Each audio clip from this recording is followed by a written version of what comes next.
Right, hello, it's 1 o'clock. Welcome along to this webinar all about social media for lawyers. I can see we've got a few people who've joined us. In fact, it looks like most of us are here, so that's fantastic. I'll make a start. So my name's Victoria Moffat. I am the founder and managing director of LexRex Communications, which is a PR and marketing consultancy for lawyers. I don't normally wear a headset, so just a quick sound check. If anybody can't hear me or it doesn't sound quite right, do let me know in the Q&A or the chat. So the next sort of 3/4 of an hour, I'm going to be talking about all things social media for lawyers and law firms. I know that even though social media has been around for kind of almost 20 years now, it's still an area that some law firms and quite a few lawyers sort of struggle to get to grips with. So, if you do have any questions at any point during the session, do sort of put them in the Q&A or in the chat, and I'll try and answer them as I go. Otherwise, save them and we can go through them at the end. I won't sort of name check you or anything like that. Any questions that you ask can be dealt with anonymously. That's no problem. So hopefully that means that no question is there's no questions you feel you can't ask. You can. Any question you want to ask, just put it to me, and I'll try and answer it the best that I can. So let's crack on. If I'm looking to the side, which I know I am, it's because I'm dual screening and my slides are on this side. So back to basics. Today's session really is going to be less tactical and more kind of strategic, and sort of in fact, I'll just really quickly introduce you, quickly talk about what my background is, so you might understand in more detail why that's the case. So I've been in PR and marketing for almost a decade, and prior to that, I was a lawyer. I was in practice. I was an employment solicitor, and our career changed just because I was ready for a change, but didn't want to leave the law in its entirety. And my sort of route into PR in large part was via social media. When it was all kind of brand new and shiny. And the brand new and shiny point is just what I want to talk about quickly, actually. And this sort of applies for all social media, whether we're talking about the older, more established platforms like Facebook and Twitter, or the newer platforms that we've seen recently, such as TikTok and Instagram. And my advice really is, don't get drawn into thinking, that you have to be on TikTok because somebody down the pub has told you that it's the best place ever. Or, if you're being approached by an agency who are really pushing you into Instagram, if you think, actually, no, my clients and potential clients don't hang out in these places. And I suppose, the warning really there is that it is really easy to think that everybody's going on these new platforms and that you need to do the same. But actually, and I'm going to cover this in lots of detail in this session, actually what you need to be thinking is, okay, what's our strategy as a firm? What are we trying to do? What sort of clients are we trying to achieve? What sort of business do we want to bring in? And then almost kind of work backwards when you're having those discussions and you're making those plans, and see where social media fits into those plans, where it should naturally fit into those plans. Don't start from the tactic up. So don't start from we need to be on TikTok and kind of shove it into the strategy. That's not a good way to go. And like I say, I'm going to come onto this and onto how to kind of create those strategies in due course. Okay. So the first thing I'm going to talk about is the LexRex formula, and this is basically what we do as a business. This is how we work with law firms and businesses that work with law firms to create those marketing PR strategies that work, that are effective. And I want to share it with you today because, again, I think taking that strategic approach is really important, and this is just a really good way to kind of almost guide you through all the steps that you will need to create a strategy that includes social media. As I say, this is a strategic approach that you can apply to all of your marketing, PR, comms, all the rest of it, and I'm happy to share it. Okay, so the first step needs to be the goal. And again, it depends who we're talking to here with regards to what we mean when we talk about the goal. So for a firm, for example, it may be that if you're a boutique firm, you have a particular area of law that you specialise in. Or if you're, say, a mid-market firm that maybe offers a more traditional sort of spread of services across both private client and business, your goals are going to be quite different to those boutique firms, but you still need to have them. And of course, goals should be smart. Another way to look at this is if you're an individual lawyer, and again, in your career, there's nothing wrong with, and in fact you should have goals in terms of what you're trying to achieve. So again, your individual career goals, or your goals for the next year or the next 2 or 5 years, you're probably thinking about what they should be, and thinking about how you can set them. So first step is to set your SMART goals. The next step is to think about, okay, right, this is what I'm trying to achieve, and this is the date by which I'm trying to achieve it, and this is what sort of success looks like. Once you know all that as per your goals, next of all, how are we going to actually get there? So your strategy is literally, okay, what do we need to think about doing in order to meet that goal? And this is quite high level at this point. You've not got to the kind of channel level. So you've not got to yet, social media, PR and media relations. You've not got to kind of digital strategy, SEO, events, that sort of stuff. You're not there yet. It's much more top level than that. So once you have your goal, once you have your strategy, the next thing that you need to be thinking about is your target audiences. And this is so important. It's so important for any kind of marketing and PR strategy. It's just so important, because again, in a similar way to goals, if you don't know where you're going, how will you know when you've got there? How will you know when you've been successful, etc., etc., etc. With target audiences, it's really basic. It's literally, who do you want to speak to in your activities? So again, taking the example of a boutique firm, you might be a family law practice that specialises in, this is really specialist, the international abduction of children. So that the sorts of people that you are going to be wanting to speak to are people who have probably been through a divorce or are going through a divorce, with a partner or an ex-partner, who may be international. So they may not be based in the UK, or they may have family who are not based in the UK. Maybe they're of a particular level of wealth, for example. Once you start to think about these things, you can look at previous clients and you can say, oh, okay, these are the sort of the 3 to 5 elements that these people have in common. These are the similarities that we see. And the more detailed that you can be when following that exercise, then actually the more effective you're going to find that your later activities are, because you'll know lots of these people, you'll know lots about these types of people. You'll be able to build personas. And a persona is just a really basic marketing sort of trick. It's like a trick, it's just something that we do in marketing. And it's this idea of you can build this person based on the commonality factors of the target audiences that you want to reach. So you can literally have a picture of a person, and you sort of build their characteristics around them. So you might know roughly how old they are, you might know where they live, you might know their kind of educational and work demographics, lots of things like that to build this sort of this persona, this target audience. Now again, just on this point, and it depends who you're doing the planning for. So if you're a team, for example, if you're trying to build work for your particular team, then your target audience might be not necessarily different to the firm as a whole's audience, but it might just be a little bit more detailed. For example, it might have some different characteristics. So for example, if you're running say a commercial property team in a regional law firm, then again, you'll have a really good idea of who your target audiences are. So it might be, your typical kind of client might be a man in his 50s who runs his own business in retail, for example, within a kind of 30-mile radius of your head office, for example. So the reason I'm kind of banging on about target audiences for a while is I just think that the more that you know about the people that you're trying to focus on, the more that you understand these people, you understand their habits, the easier it will be for you to put in front of them the content that's of importance to them and the content that they will really engage with.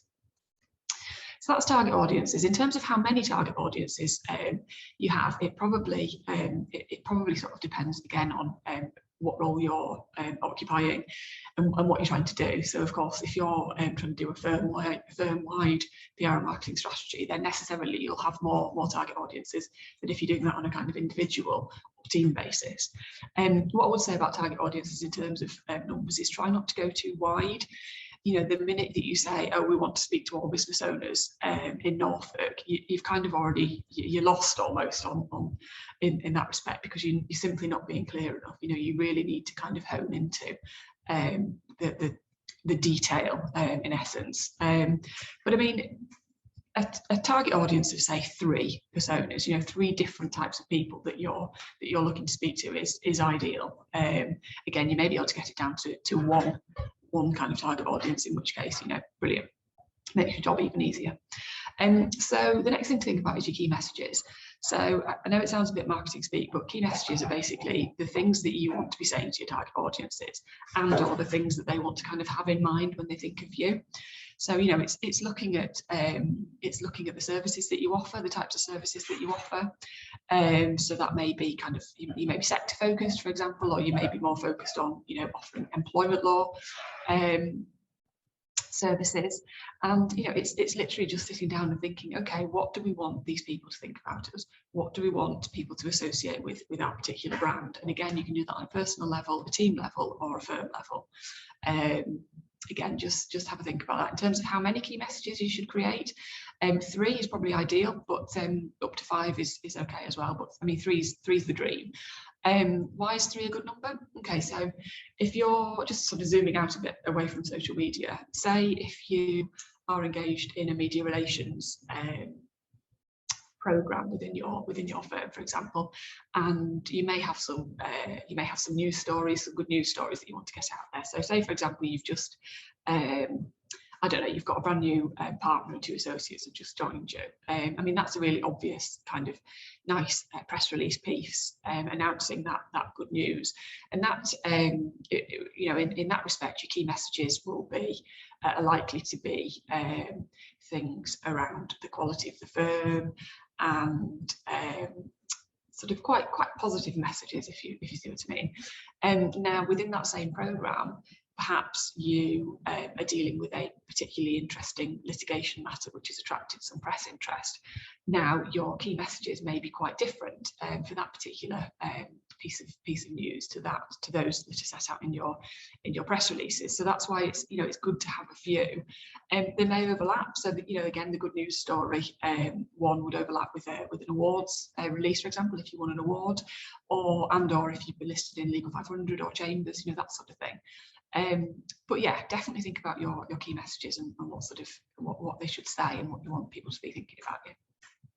Okay, so next up, I'm going to be talking about tactics. So tactics are basically the things that you're going to do, the building blocks that you're going to use in order to support your strategy, which will enable you to reach your goal.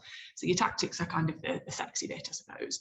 And social media is one of these tactics. Other tactics that law firms tend to use are things like media relations, newsletters and content, you know, blog content, digital content, SEO, that sort of things, awards, legal directories. So again, talking about Legal 500 and the Chambers guys, and taken all together, these tactics, as I say, are what help you to deliver the strategy. And by this point, if you're at the stage of thinking about tactics, you know, you already know exactly who you're talking to. You already know exactly what you want to say to them. So you know how you're going to be best able to engage with these people, and you can work out where these people are going to be. And again, the reason this is so important is if you're saying to me, okay, my key demographic is a middle-aged man who is university educated, who is entrepreneurial, you know, maybe he's a serial entrepreneur, say, and he lives within 5 or 10 or so miles of my office. If you turn around to me and say to me, right, I want to use TikTok, can you talk to me about TikTok? I'd be saying to you, well, hang on. You know, rewind a little bit. You've just told me that your target audience is this sort of person, but actually the tactic that you're thinking about using is one that's used by a much younger demographic, a demographic that's you know, really happy to be kind of on their phone all the time, whereas your chap over here, who's in his 50s or whatever, you know, is actually more likely to be picking up the local newspaper. Maybe he's got the Times app on his phone, but you know, he's not particularly bothered about social media. Then again, that, you know, hopefully illustrates why taking those earlier steps is so important. And again, not thinking about the tactics until you get much further down the line. Budget. So the reason I'm including budget is it's just really important. You know, often we see law firms just being like, right, I want to be all over Twitter, I want to be all over Instagram, I want to be all over Facebook. What they actually fail to do is budget for this. Now, by budget, I don't necessarily mean a purely financial, cash-driven budget. Budget can equally apply to time. So, for example, if you're on the one hand saying to your fee earners, right, you need to get out there and network and network and network, and you need to be all over social media, and you need to be doing this, that, and the other.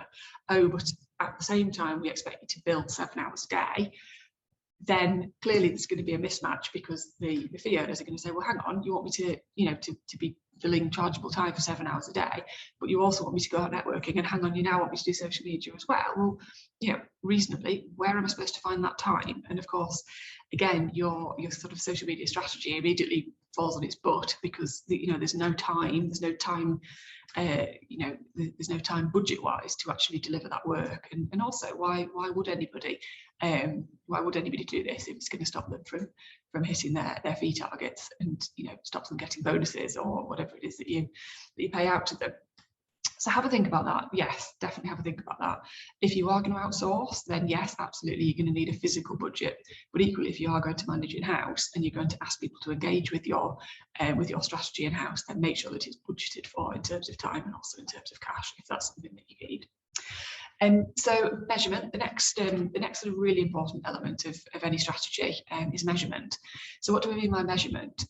I literally mean understanding if and when you're hitting your goals through social media in this particular case. So measurement can take a number of different forms, and again, it depends on what you're trying to achieve. So, you know, for example, if you have a LinkedIn corporate page, and you've noticed that you know, it's getting a lot of followers, and people are engaging with it, and then these people are sort of becoming clients, or these people are sort of referring work to you, then it makes sense that you want to kind of grow that audience and be looking at those engagement levels. So understanding what sort of content people are engaging with, what they like, what they share, what they comment on, and then doing more of it.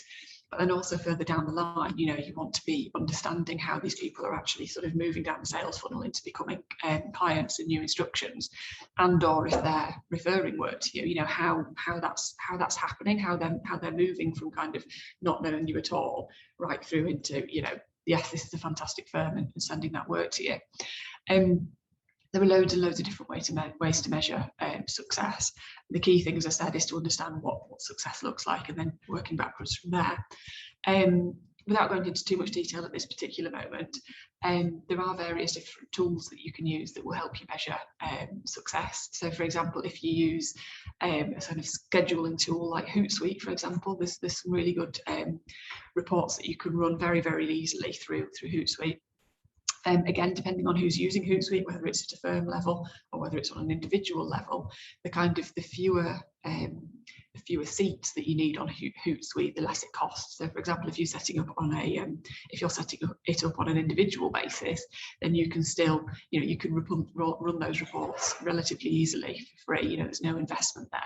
If the firm's investing in it, then there obviously will be a cost for the seats, for the people, the licenses essentially is what a seat is, then there will be a cost. But again, that cost, paying for that service, will enable you to unlock greater reporting capability.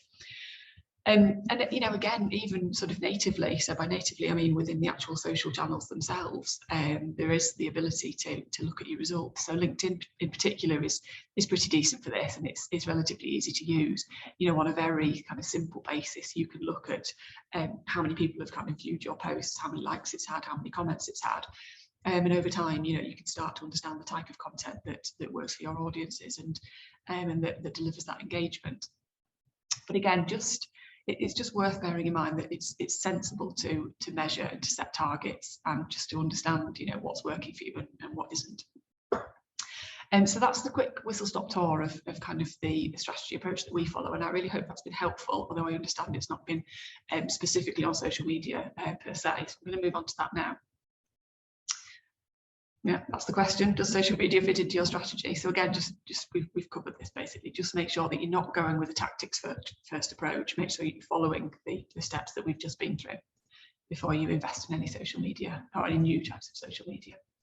Okay, so now I want to talk about what we very cheesily call the 8 engaging elements.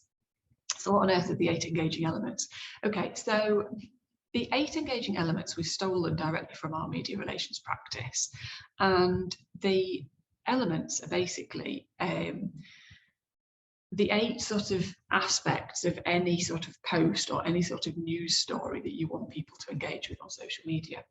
And it essentially comes down to, why should anybody care? Now, as people, as individuals, as communities, there are always some news stories or some content that sort of that we engage with, that we like, that sort of connects with us. And you'll tend to find that every time that happens, it will have at least one of these elements running through it. So the first one's immediacy. So basically, has this thing just happened? Is it a breaking news story? Is it a matter? Is it a litigation that's just been dealt with? Is there a matter judgment just been handed down? Has it happened straight away? And you see it all the time on Twitter, for example, or on LinkedIn. Kind of breaking news. This has just happened. There's always a mad scramble of lawyers. Everybody wants to be kind of the first to talk about this thing. And the reason immediacy is really important is, it comes down to that idea, doesn't it, of being part of something. And if you're first, you almost have this prestige of being the first person to talk about something, or the first person to adopt something, or the first person to have this, fancy new handbag. It's a weird thing. It kind of drives excitement in us and also in other people. If they see you being first, then obviously they want to kind of jump on the same bandwagon as well. So that's immediacy. The next one's proximity. So it can be proximity kind of geographically. So perhaps this is a news story that's very local to you. It's something that's happened on your street, or something that's happened in your town. So for example, if a good example of a kind of really regional story is the City of Culture. Every time that's awarded, that generates huge interest in those local areas for obvious reasons. Another big one actually at the minute up here in Manchester is obviously we've got the Conservative Party conference has been happening this week. That sort of thing generates huge news stories simply because it's so local to us. So yeah, proximity is a good one. Sorry, just quickly on proximity. I've talked about geographically speaking, but another element of proximity can be that it's, rather than being geographically close to you, it may be something that's kind of close to you, close to your heart, for example. So you and people who have a particular interest that you share, it's something that speaks to that interest. So again, another way of looking at proximity. Prominence. So this is an important one. So kind of, is it significant to people? So is it something that affects people? So if somebody dies, for example, so earlier in the year, Prince Philip dying, was huge. It was an internationally reported story. It was a big story. It took the headlines for quite a few days. Again, when we had the England games over the summer, and there was all of the kind of the racism directed to some elements of the England team, that had huge prominence, and it affected a lot of people, and rightly, people were angry and they felt really emotional about it. It was really prominent. So moving on to the next one, oddity. So individually speaking, oddity can be really good, can be really powerful. For a sort of firm or team profile, you need to be a little bit careful with odd stuff. You don't necessarily want people to think that your firm or your team is odd, although quirky and unusual and different can work really, really well. So oddity, what is it? It's the weird stuff. It's the Facebook video of the gigantic snake eating a hippo or whatever. It's stuff that you think that's weird. Dancing Yoda, that should be. Those silly little, the GIFs that you often see that are just funny, they're just daft. Again, work really well on a personal account. Conflict, we see conflict all the time. Just this morning, for example, obviously Boris Johnson has just given his kind of leaders speech at the conference, and the Guardian was literally kind of all over it, slagging it off. It's that conflict. It's what else? Actual conflict. War. fighting, violence, anything like that is, you know, people are interested in that. I mean, it's quite depressing sometimes, but it's of interest. Again, like oddity, on a for a firm, for a corporate account, you probably need to be a little bit careful, you know, how you talk about conflict. You know, if you're taking a very sympathetic approach. So, for example, the situation that we had in Afghanistan, if that has kind of moved your management team into saying, right, actually, do you know what, we're going to give money to a refugee charity, or we're going to become a collection point for items of clothing, or, you know, that sort of thing, that's absolutely fine, as long as it's, you know, sensitively managed, and as long as it doesn't come across as being sort of piggybacking onto these horrible stories to make yourselves look good. You know, you need to be careful. You do need to be careful. But again, it's definitely something that generates interest. Suspense is always a good one. So, you know, this idea of you know, you leave your readers wanting more. So what can work quite well with this, for example, might be if you've got digital content, if you've got a blog that you've sort of broken into three parts, and then you kind of drip feed that content out, so that, you know, the first piece is really interesting and starts to cover some really insightful points, but then you sort of stop at point 3, you know, the really juicy one, and then you say, you know, more next time. And it just helps to kind of build that suspense and get people really interested. Another way that can work is, for example, if you are live tweeting from an event. Yes, events are coming back, great news. So, for example, you might be in an awards ceremony, and yes, a few of those have happened and are happening. And you know, perhaps you're live tweeting who the winners are of each award. You know, that can be quite compelling for people to follow if they're interested in who's winning, and if they're interested in kind of who's there and that sort of thing. So again, if you can build suspense into your content, that can be really, really engaging.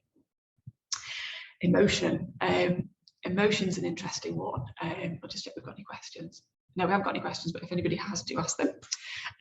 Yes, emotion. So this is an interesting one, and it's something that we see quite often on LinkedIn in particular, and I'm sure that you'll see it, is somebody will share, for example, a picture of a child ringing a bell, and the child perhaps is a child of the person who's posted it, and maybe they've just finished you know, a course of treatment for cancer, or, you know, something really really kind of emotional, you know, something that really makes you stop and think, gosh, that's, you know, that's awful, and, you know, well done, that child. And, you know, you'd probably put a support emoji next to it or something like that.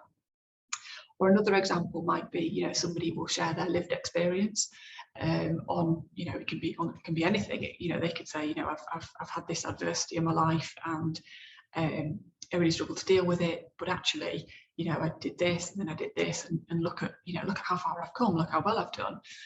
Or it may be almost like a humble brag. So somebody writes something that seems quite humble, but actually, if you read between the lines, they're actually saying, yeah, but look how good I am. You know, all those sorts of posts, they do generate emotions in people, and the challenge, I think, is that sometimes they can trigger good emotions in people who will then support them. But for other people, they tend to trigger kind of a negative reaction. So maybe it makes them feel angry, or maybe they just think, God, I really don't want to see this sort of content.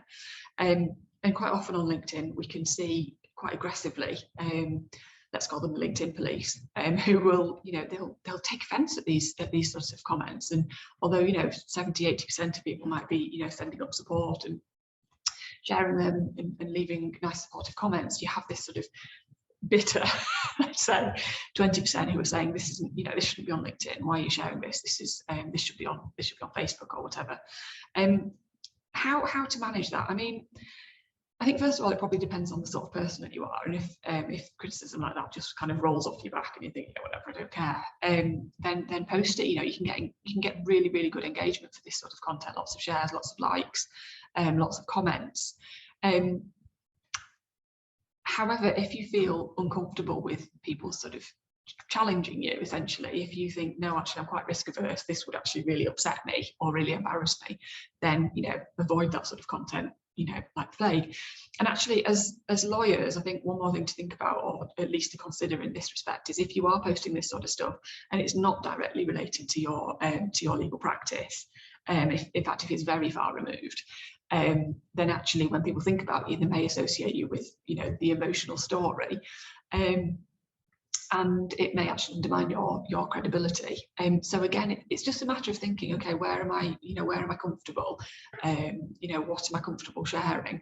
And another aspect of it is that for many of us, particularly those of us who use LinkedIn, and there's a bit of a boundary, isn't there, between what we want to share about our personal lives, or how much we want to give away about ourselves personally, and how much of a kind of professional facade or a professional front we want to maintain. And again, I don't actually think there's a right or wrong answer. It comes down to how you are in life and where you sort of feel comfortable in that respect. So yeah, that's the sort of emotion point. If you're going to use emotion, do it carefully and don't go into it with your eyes shut, I would say.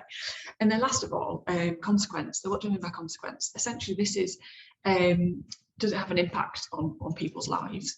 So for lawyers, this one is it's an important one. So for example, I'm just trying to think of a recent example. A change in the law, for example, will have consequence for some people. The last really, really big one that I can think of is GDPR. Everyone went crazy, didn't they, about GDPR, and all these sort of GDPR consultants just seemed to appear overnight from nowhere, and everybody was really worried about it and a bit frightened about it. And then, of course, when it actually did come into play, it wasn't actually that bad as long as you understood it or you'd taken advice. Yeah, consequence is a really good one, particularly for lawyers, because again, if there is a change in the law, you can say, right, this change is coming in, this is what it means for you, and this is what you need to do. Oh, by the way, call me. Or you might write a blog about it and talk about, what it means. But what you also might do is, take a slightly different view and try and find an angle that other people aren't talking about, and that makes it more interesting. Or perhaps you might think of an audience specifically that nobody else is really talking to help guide them through a particular change in the law.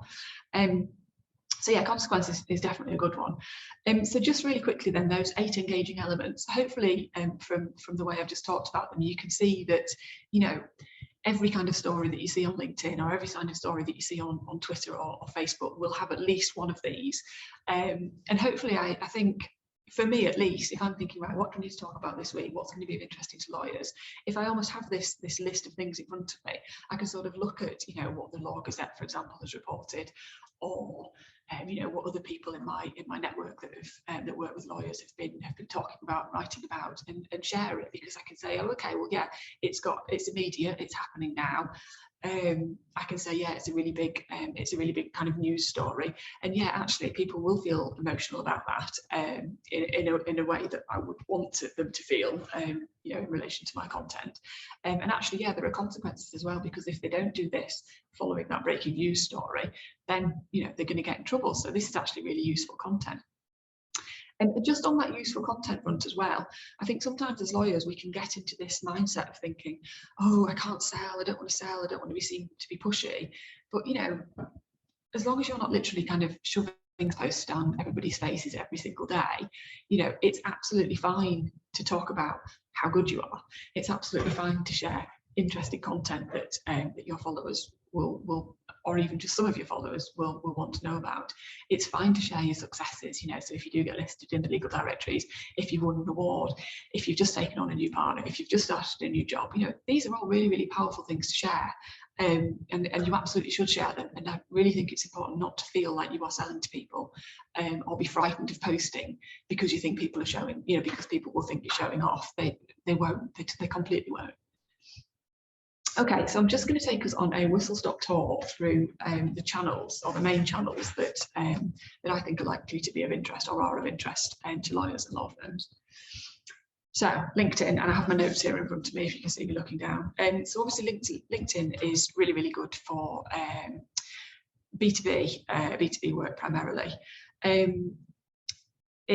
platform itself grew a lot kind of during during lockdown. So from 2020 to 2021, I think it published kind of 26% growth, which obviously is huge. So we can see from this that actually LinkedIn has become even more important, you know, in the times recently when we've just not been able to go out and meet people, we've not been able to physically network, and LinkedIn has almost kind of plugged that gap, which is fantastic.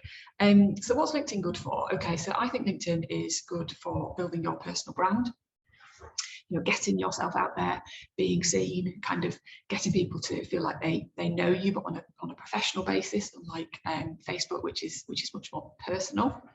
It's fantastic for sharing expertise. So you can share expertise by writing natively. So writing natively is literally by posting or by creating the kind of longer form articles within LinkedIn that sort of stay there forever.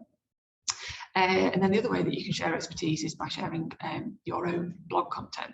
Now, unfortunately, LinkedIn penalises the sharing of links. So that means that, you know, if you're sharing your blog content, and by the way, this isn't the reason not to share your blog content, it's just something to be aware of. So if you are sharing your blog content, what can work well is by, in the post itself, you know, kind of talking about what you've written about, and then instead of posting the link into the actual post, put something like, you know, link in comments, and then share the actual URL in the comments. Now, it's likely that LinkedIn are kind of picking up on this and recognizing that people are seeing this as a way around. But it's worth testing, you know, so it's worth doing one post with the link in the actual post, and it's also worth then doing it the other way around and sharing the link in the comments, and then sort of, you know, seeing which of the two generates the most engagement and the most views, etc., and then working out which way, you know, kind of works for you, or even just doing sharing multiple posts. And, you know, again, it's fine to share something more than once. I wouldn't necessarily do it in 2 consecutive days, but if you've got a really good piece of content that you think people are interested in, that they should be reading, you know, share it multiple times. Another thing that LinkedIn is good for is basically building that network. It enables you to connect with your clients, referrers, obviously colleagues. And one thing I would just say that's been raised in the past is this issue around confidentiality. So obviously, if you link in with your clients, and, you know, that client, and obviously that relationship has an element of confidentiality, unless that's waived by the client for any reason, you just need to be a little bit mindful of sort of not identifying them, obviously, as clients. And I mean, obviously you would never talk about work that you've been doing without client consent, but again, just bear it in mind, but equally don't go over the top. You know, don't be kind of terrified of connecting with clients unless you have a good reason to be, okay?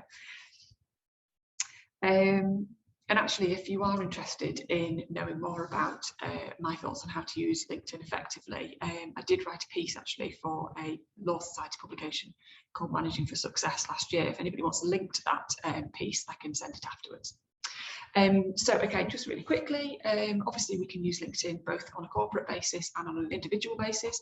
What works for an individual, in my opinion, very quickly, strong images, video can work really well.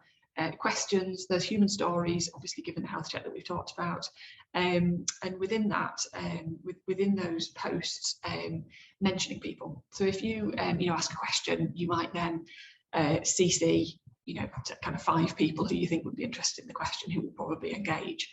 That's really powerful because it gets those people to sort of reply and engage and comment and possibly share to their own networks. LinkedIn has some really powerful inbuilt functions that you can use. So you can post polls, you can give kudos to people, there's the video, the ability to share video. You can kind of celebrate, you know, you can celebrate things, and there's a list of things that you can celebrate.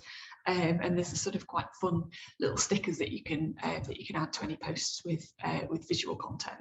So LinkedIn's doing a lot of the work for you, and often it's just a matter of trialing different things, depending on your kind of personality and what people engage with. And again, keep measuring to understand what's generating that success for you. What doesn't work on LinkedIn for me is too many sales posts, kind of spammy content. And again, those emotional stories, they can turn some people off. What works for corporate accounts on LinkedIn, good news stories, or what things like award wins, appointments, kind of meet the team posts are quite nice. So, you know, if you post, you know, a picture of one of your lawyers with a bit of information about them, you know, it's some personal information perhaps that they're happy to share that's interesting about them. So maybe they've got a cat called Fred, maybe they I don't know, maybe they have an unusual hobby, like they do railway modelling at the weekends or whatever. That all works really, really well. And actually what I think can work particularly well is sharing content, not necessarily about your lawyers and fee earners and people like that, but maybe sometimes your admin staff, you know, the people that you don't talk about as much, but that actually are often the first point of contact for clients, so receptionists, PAs, you know, the sorts of people who are manning the phones and who have an awful lot of client contact. If clients on LinkedIn can sort of see these people, it can help them to build that relationship and make them, you know, make them feel closer to the firm and closer to those people that they're having these conversations with quite often. Last thing to say about LinkedIn, it is quite a formal, quite professional place to be, rightly, because it is a professional network. And if you're sharing across different channels, so if you're trying to share content across, say, LinkedIn, Facebook and Twitter, it's always worth just stopping and thinking, actually, okay, this is good content for LinkedIn. Is it therefore good content for Facebook? Or if you created it with Facebook in mind, just stopping again and thinking, right, yeah, this is great for Facebook, but is it appropriate for LinkedIn? And just kind of making sure that you're stopping to think about that. That's LinkedIn. Any questions about LinkedIn? If you have any questions, drop me a line. Right, Facebook. What do I have to say about Facebook? I think Facebook can be quite a tricky place for lawyers, actually. I think it can be quite powerful if you have a B2C offer. So, for example, we quite often see family lawyers in particular kind of advertising on there. Like, I don't know if you'll have seen it, but Marilyn Stowe, Stowe Family Law, rather they're called now, aren't they? They have recently spent quite a bit of cash on Facebook ads, I think. And what they've done is they've basically created a guide. I can't remember exactly what the title was, but it was basically, you know, is your guide, is your ex kind of narcissistic and manipulative or something like that? And then you kind of click into the ad and give them your email address and then download this guide. So a pretty standard marketing tactic, but interesting to see that on Facebook. And actually, we've run Facebook campaigns for family law firms before, and they can be very powerful. And actually, the Facebook advertising suite, you can select your audiences to a very granular level, which is really handy. And actually, sort of taking a step back, you can do the same for LinkedIn with the adverts on LinkedIn. So, you know what, if you, and again, this comes back to your target audiences, you know, if you know exactly what your target audiences look like and you've got budget to spend and you want to spend that budget on advertising, it can be very effective as long as your audiences are really tight. So yeah, so Facebook obviously good for B2C, but you know, again, it is worthwhile remembering that B2B clients will probably be using Facebook, albeit in a personal capacity. But a lot will come down to, you know, would you expect to see content from a divorce law firm on Facebook? Yes, you probably would. Would you expect to see content from a law firm that specialises in leases, say? Possibly not. And actually, would you be able to find that audience on Facebook relatively easily? Again, possibly not. How can you use Facebook? Again, so you will have your individual profile, and if you want to, you can connect again with or become friends with your target audiences, your clients, your network, that sort of thing. What I would say is, you know, if I'm kind of minding my own business on Facebook, you know, sharing pictures of my kids and my kittens and my holiday and all the rest of it, do I want to be linked to, do I want to be connected with my lawyer on there, with my divorce lawyer? No, for me personally, no, probably not. But again, you will know your target audiences, and actually it may be that it's appropriate for you. Another thing I've seen work really, really well is in respect of Facebook groups for very specialist interest groups. So there's one, I can't remember what the name of the group is, but basically it's around educational matters. So in particular, it's a law firm that deals with parents who are needing to apply, or parents who are needing to go through legal proceedings to get the support that their kids need at school. So this group is run essentially by this law firm. You wouldn't know it was run by the law firm if you didn't do a bit of digging. But it's a clever idea, because it means that these parents, these families, you know, they have a place to kind of congregate and share expertise and ask questions of other parents. And also, you know, there's obviously, you know, fee earners in there who can appropriately kind of advise or point in the right direction, and moderate these conversations. I think that can work very, very well. What I would say is it's going to take time, it's going to take budget, and it's going to take enthusiasm to make that happen. And it's, that's not a short-term tactical goal. That's a kind of very long-term strategic plan. So I wouldn't go into that kind of willy-nilly, because that will suck you into that. It will take your time up to manage that sort of Facebook group, but I think it can be very effective. Other things to remember about Facebook: it's very sociable. If you're somebody who kind of networks interchangeably between work and friendship groups, if you're quite happy to do that, if you don't feel like you need your own kind of private space, then Facebook can be great. It can be really powerful for that. Again, you need to take a more relaxed tone of voice. It's very different to LinkedIn in that respect. And it's going to create a bleed probably between your kind of the personal you and the professional you.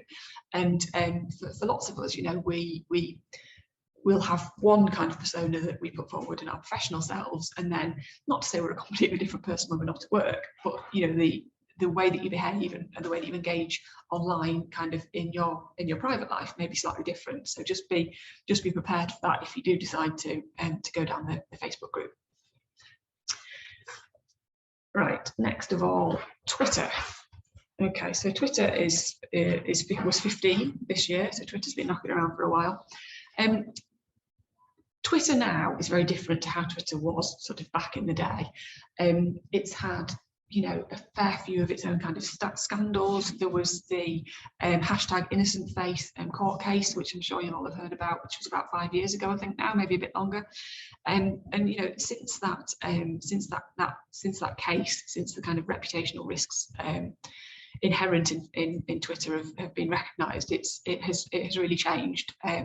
Not necessarily for better, not necessarily worse. It's just different. So Twitter used to be fantastic for kind of breaking news. If you wanted to be the first person to hear about something, which for me personally as a PR was fantastic, because if a news story was breaking, we knew we could be out there right at the front and getting those comments from our clients, over to those journalists, so they could be writing them up at the same time that these stories were breaking.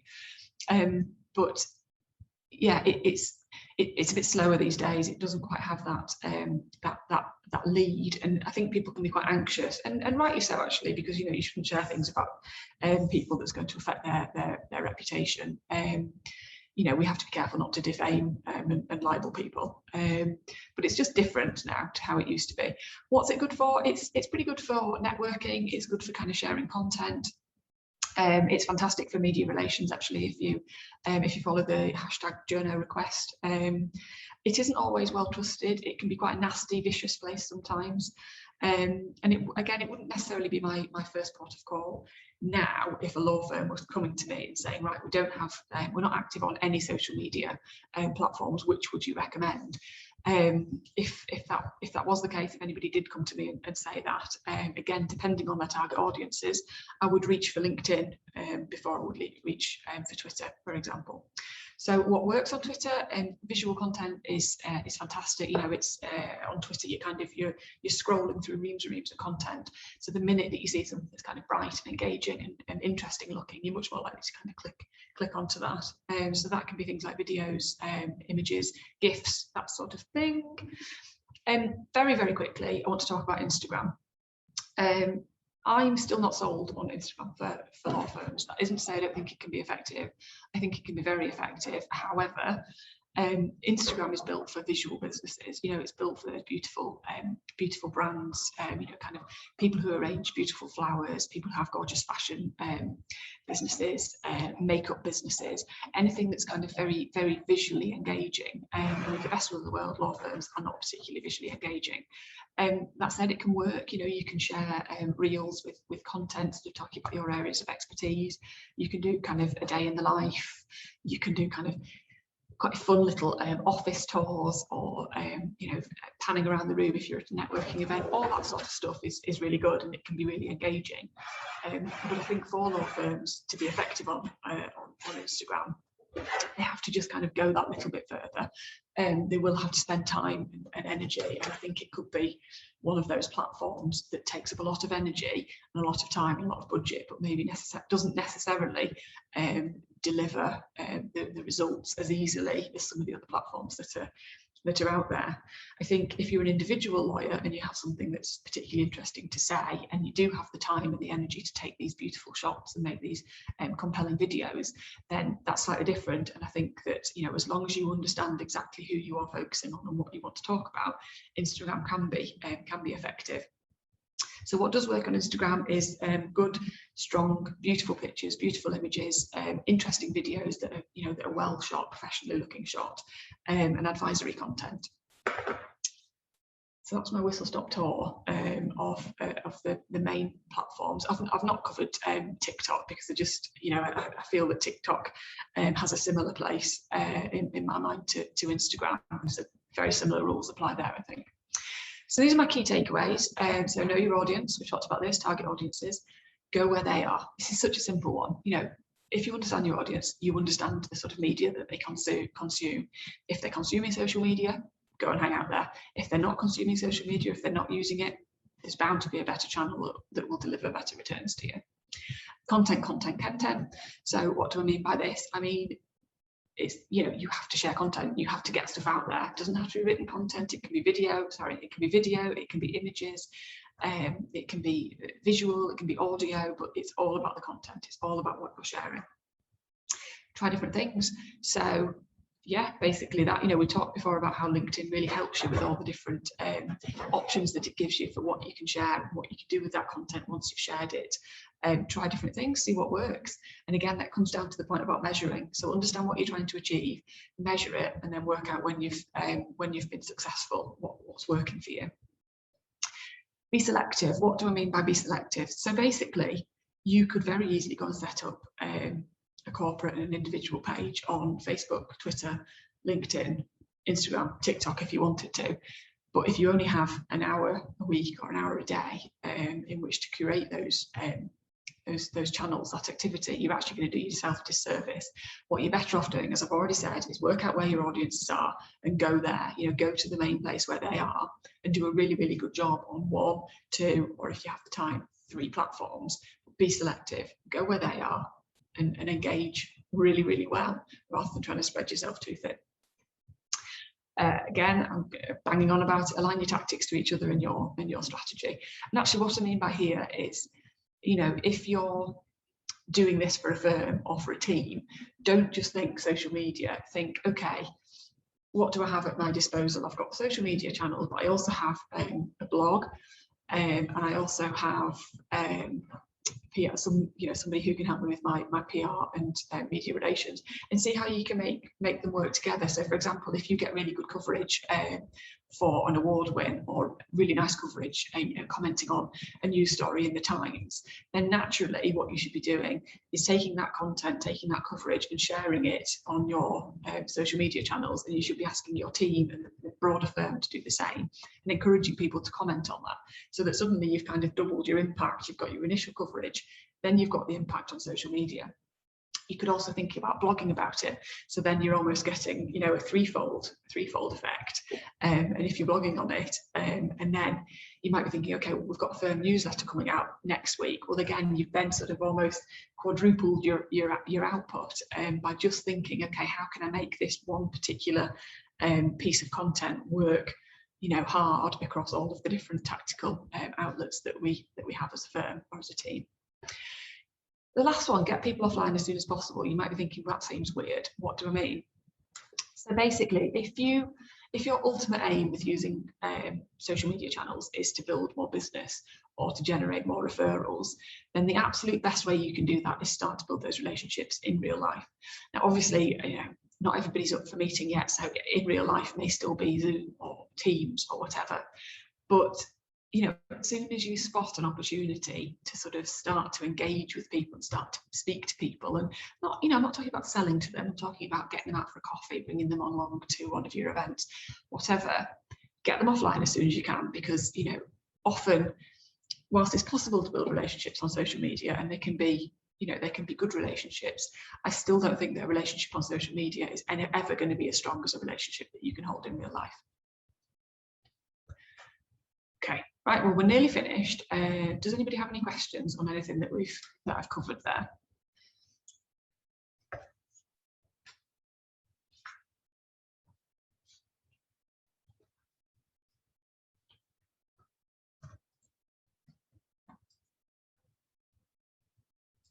Okay, I'm not seeing any questions at the moment. Oopsie daisy. So one thing I do get asked quite a lot is which is the best platform for lawyers? And I often get asked that question even at the end of one of these sessions, which always makes me laugh because I always think, well, did you not listen to what I just said? So what's the best platform for lawyers? Again, it depends entirely on where your audiences are, you know, where they hang out, what they do, what they're interested in, etc., etc. If you're, however, I'm going to stick my neck out and say, at the minute, I think LinkedIn is very, very powerful, and I think that an awful lot of people are on there. That's if you are doing B2B work, and that's if you need to be connecting with, you know, B2B people. Facebook can come a close second, and I think Facebook advertising is really powerful if you have that B2C sort of audience. Twitter, not as good as it used to be, and Instagram is probably my kind of fourth choice once you've sort of ticked off and decided against all of the above. So I'm not getting any questions through at the moment. If anybody does have any last minute questions, do just drop them in. But if not, I think that sort of brings us quite nicely to the end.